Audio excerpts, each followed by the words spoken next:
প্রত্যেক সন্ত্রাসীকে খুঁজে বের করে শাস্তি দেওয়া হবে, কড়া বার্তা ভারতের প্রধানমন্ত্রীর। কাশ্মীরে বিদ্রোহীদের সঙ্গে তুমুল সংঘর্ষে সেনা সদস্য নিহত। দিল্লিতে শীর্ষ পাকিস্তানি কূটনীতিককে তলব। 48 ঘন্টার মধ্যে পাকিস্তানিদের ভারত ছাড়ার নির্দেশ সহ কড়া পদক্ষেপ ভারতের। দিল্লির সিদ্ধান্তের জবাব দিতে প্রস্তুত ইসলামাবাদ। জম্মু কাশ্মীর ভ্রমণে সতর্কতা জারি যুক্তরাষ্ট্রের। রাশিয়ার ক্রিমিয়া দখলকে স্বীকৃতি দেবে না ইউক্রেন, জেলেনস্কিকে ফের তিরস্কার করলেন ট্রাম্প। ভয়াবহ দাবানলে পুড়ছে ইসরায়েল, গাজায় আরও 45 ফিলিস্তিনি নিহত।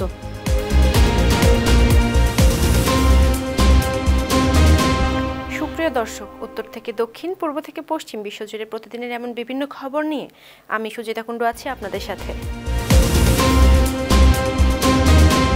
ভারতের জম্মু ও কাশ্মীরে সন্ত্রাসী হামলায় জড়িত প্রত্যেক সন্ত্রাসীদের খুঁজে বের করে ভয়াবহ শাস্তি দেওয়ার কড়া বার্তা দিয়েছেন দেশটির প্রধানমন্ত্রী নরেন্দ্র মোদী।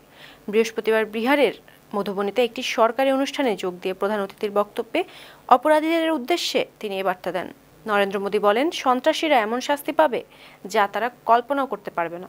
সন্ত্রাসের আশ্রয়স্থল ধ্বংস করার সময় এসেছে।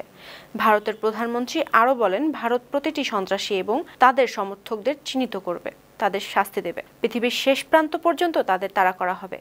সন্ত্রাসবাদের মাধ্যমে কখনো ভারতের চেতনা ভাঙা যাবে না। এদিকে ভারত শাসিত জম্মু কাশ্মীরে বিদ্রোহীদের সঙ্গে সেনাবাহিনীর তুমুল সংঘর্ষে ভারতের এক সেনা সদস্য নিহত হয়েছেন। ভারতীয় সংবাদ মাধ্যম এনডিটিভির প্রতিবেদনে বলা হয়, বৃহস্পতিবার উপত্যকাটির উধমপুর জেলায় এ সংঘর্ষ হয়। দুদু বাসন্তগড় এলাকায় বিচ্ছিন্নতাবাদীদের বিরুদ্ধে যৌথ অভিযান চালায় সেনাবাহিনী ও পুলিশ। তখন বন্দুকযুদ্ধ হয়। এ সময় ভারতীয় এক সেনা গুরুতর আহত হন। পরে চিকিৎসাধীন অবস্থায় তার মৃত্যু হয়। এদিকে পেহেলগামে সন্ত্রাসী হামলায় 26 জন নিহতের ঘটনায় পাকিস্তানের বিরুদ্ধে কড়া পদক্ষেপ নিয়েছে ভারত। গেল বুধবার এক সংবাদ সম্মেলনে ভারতের পররাষ্ট্র সচিব বিক্রম মিশ্রি এই সিদ্ধান্তগুলোর বিষয়ে জানান। সিদ্ধান্তগুলো হলো সিন্ধু পানি বন্টন চুক্তি স্থগিতকরণ, পাঞ্জাবের আটারি চেকপোস্ট বন্ধ, সার্ক দেশগুলোর জন্য বিশেষ ভিসা নিয়ে পাকিস্তানের নাগরিকদের ভারতে ভ্রমণ নিষিদ্ধ। যারা এই ভিসা ইতোমধ্যে ভারতে রয়েছেন তাদের 48 ঘন্টার মধ্যে ভারত ছাড়তে হবে। এছাড়া দিল্লিতে পাকিস্তানি দূতাবাসে থাকা দেশটির সেনা, বিমান ও নৌবাহিনীর পরামর্শদাতাদের পার্সোনা নন গ্রাটা অর্থাৎ অবাঞ্ছিত বলে ঘোষণা করেছে ভারত। তাদের 1 সপ্তাহের মধ্যে ভারত ছাড়তে হবে। এদিকে পাকিস্তানের উপপ্রধানমন্ত্রী ও পররাষ্ট্রমন্ত্রী ইশাক দার প্রধানমন্ত্রী শাহবাজ শরীফ ভারতীয় কর্মকাণ্ডের জবাব দিতে বৃহস্পতিবার জাতীয় নিরাপত্তা কমিটির একটি সভা ডেকেছেন। রেডিও পাকিস্তানের এক প্রতিবেদনে বলা হয়েছে, বৈঠকে পেহেলগাম ফলস ফ্ল্যাগ অপারেশনের পর ভারতের দায়িত্বজ্ঞানহীন কর্মকাণ্ড নিয়ে বিস্তারিত আলোচনা হবে। ঊর্ধ্বতন বেসামরিক ও সামরিক নেতৃত্বের সঙ্গে অভ্যন্তরীণ ও বহিরাগত পরিস্থিতি নিয়ে আলোচনা করা হবে। এদিকে ভারতের জম্মু ও কাশ্মীরে ভ্রমণ সতর্কতা জারি করেছে মার্কিন যুক্তরাষ্ট্র।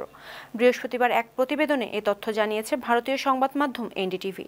মার্কিন পররাষ্ট্র দপ্তরের এক বিবৃতিতে বলা হয়েছে, জম্মু ও কাশ্মীরে সন্ত্রাসী হামলা এবং সহিংস নাগরিক অস্থিরতার আশঙ্কা রয়েছে। পূর্ব লাদাখ অঞ্চল এবং এর রাজধানী লেহ ব্যতীত এই রাজ্য ভ্রমণ না করার পরামর্শ দেওয়া হয়েছে। এই অঞ্চলে মাঝে মধ্যেই সহিংসতা ঘটে। ভারত ও পাকিস্তানের মধ্যে নিয়ন্ত্রণ রেখা বরাবর এই সহিংসতা হয়।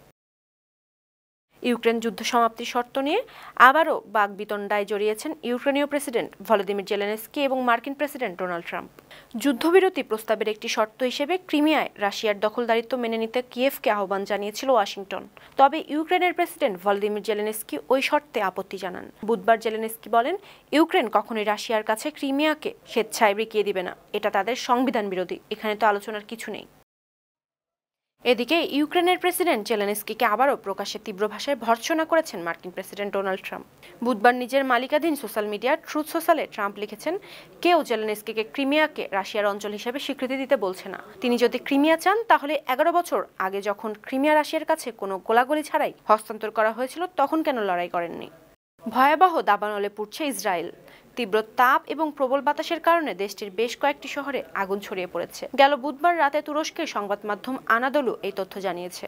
প্রতিবেদনে বলা হয়, মধ্য ইসরায়েলের মোসাব তারুমের কাছে প্রথমে আগুনের সূত্রপাত হয়। তাপমাত্রা বেড়ে তীব্র বাতাসের কারণে এস্তাওল, বেইতমের এবং মেসিলাত জিয়ন শহর সহ বিভিন্ন জায়গায় আগুন ছড়িয়ে পড়ে। দাবানল ছড়িয়ে পড়া এলাকা থেকে জেরুজালেমে যাওয়ার গুরুত্বপূর্ণ সড়ক বন্ধ করে দেওয়া হয়েছে। ফিলিস্তিনের অবরুদ্ধ গাজা উপত্যকায় ইসরায়েলি হামলায় গেল 24 ঘন্টায় আরও 45 ফিলিস্তিনি নিহত হয়েছেন। আহত হয়েছেন আরও শতাধিক। কাতার ভিত্তিক সংবাদ মাধ্যম আল জাজিরার প্রতিবেদনে বলা হয়, বুধবার ভোর থেকে পরবর্তী ২৪ ঘন্টায় ইসরায়েলি হামলায় এসব হতাহত হয়। সবশেষ হিসেব অনুযায়ী ২০২৩ সালের অক্টোবর থেকে ইসরায়েলের হামলায় উপত্যকাটিতে ৫১,৩০৫ জনেরও বেশি মানুষ মারা গেছে। সুপ্রিয় দর্শক, এই ছিল আজকের বিশ্বজুড়ে প্রতিদিন। এমন আরও নানা খবর নিয়ে আগামীকাল আবারও আপনাদের সামনে হাজির হব। আপনাদের মন্তব্য পরামর্শ আমাদের এই আয়োজনকে আরও প্রাণবন্ত ও সৃজনশীল করে তুলতে পারে। সেই পর্যন্ত ভালো থাকুন, সুস্থ থাকুন, ৫২ টিভির সঙ্গেই থাকুন।